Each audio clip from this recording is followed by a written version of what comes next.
All right, so let's a quick recap into what happened last week in the market, and then I'm going to share a nugget about what I'm currently learning when it comes to risk management and trying to get the best out of each position that's been analyzed. Understanding that as a forex trader, you are not playing God in the market; you're just trying to uh, get opportunities as they present themselves. So last week we had USD card.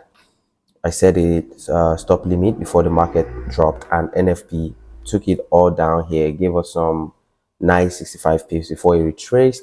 I'm going to be doing analysis all over again this week to see what the direction of the market could be, what the impact of the news was, and what to look at in the new week. For GBP USD, it was quite amazing. I didn't expect all of this to happen in a single week, guys, but it did happen, and I was able to hard position and also make profit from this move as well. And also Euro USD, it played out all nicely. It's the first time in a long time I'll see Fibonacci go all to the last extension here, and it's been amazing. So I'm going to be looking at the market again. Oh, this is actually beautiful. I've been waiting for this breakout forever, and it has closed above. We might look into this later, but what I want to share nuggets on is the Euro card. On my stories, I've been posting content about my positions. Pardon me, I've not been posting them in my feeds. I think I'll do that more now that I'm gaining more confidence in the chart.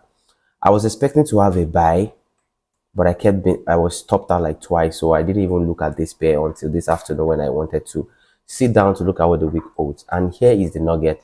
You see, in the chart, when we set our parameters on where we think the market should cause a reaction or starts to retrace, something we need to keep in mind is that you have to admit the how much money are you risking in this position, and not necessarily the kind of strategy I have or that I use or deploy when trading.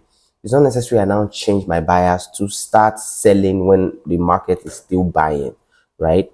So when about a week, last week thereabout, when this happened, I was hoping to start buying from here, but identifying an uptrend, of course, I identified a breakout and retest. One, I might want to like check if this is going to start going up and buy from there. One, two, if that fails, where is the next level? This is the second level and this is the third level. So the nugget is that when you have analyzed your chart, don't just change your bias overnight because now you see some crazy candles, because I'm a trend follower, and that doesn't mean that there won't be sales in a bull market or there won't be buy in a bearish market.